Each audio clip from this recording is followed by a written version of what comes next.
నర్సరావుపేట సత్తెనపల్లి రోడ్డులోని రామాలయం గుడి వెనుక వడ్డెర బజార్లో గత కొన్ని నెలలుగా కాల్వలు పొంగి పొర్లుతున్నాయంటూ స్థానిక మహిళలు ఆందోళన వ్యక్తం చేసిన విషయం తెలిసిందే. దేశమంతా స్వచ్ఛ భారత్ అని టీవీలలో చూపించడమే కానీ మా బజార్లో పొర్లుతున్న కాల్వల్ని పట్టించుకున్న వారే లేరని స్థానికులు మండిపడ్డారు.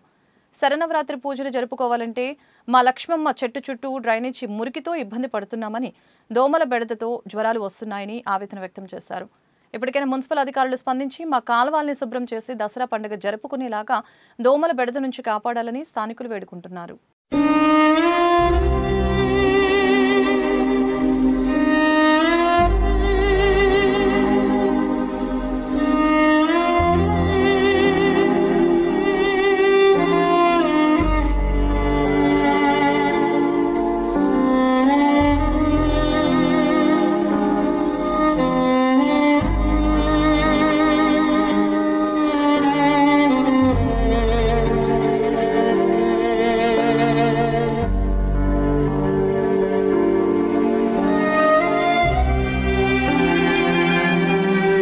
మున్సిపాలిటీ వాళ్ళకి నమస్కారం సార్. మా సత్తెనపల్లి రోడ్లో బారంపేట రామాలయం గుడి వెనక రెండో బజార్ సార్.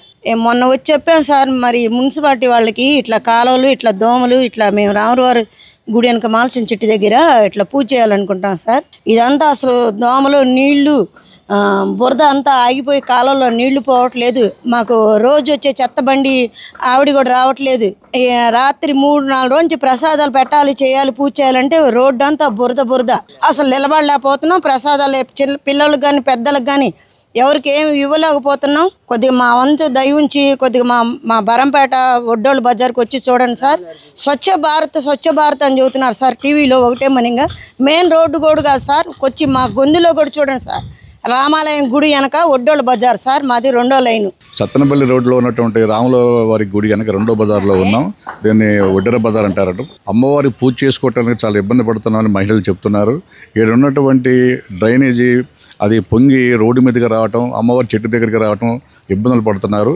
అదేవిధంగా ప్రధానమంత్రి దగ్గర నుంచి రాష్ట్ర ముఖ్యమంత్రి దగ్గర నుంచి స్థానిక ఎమ్మెల్యే వరకు స్వచ్ఛ భారత్ అని చెప్తున్నారు. ఒక మెయిన్ రోడ్లే కాదు, మమ్మల్ని కూడా చూడాలని చెప్పేసి వాళ్ళు వేడుకుంటున్నారు. వాళ్ళకి ఉన్నటువంటి ఇబ్బందులు మీరే ఉన్నారు కాబట్టి ఇమీడియట్గా ప్రస్తుతం ఉన్నటువంటి పరిస్థితుల్లో శానిటేషన్ స్పెషల్ డ్రైవ్ పెట్టి ఈ బజార్కి ఉన్నటువంటి ఆ మురికి ఇబ్బందులు లేకుండా చూడాలని స్థానికులు కోరుకుంటున్నారు. కెమెరామెన్ మల్లితో ప్రసాద్, రాగి న్యూస్.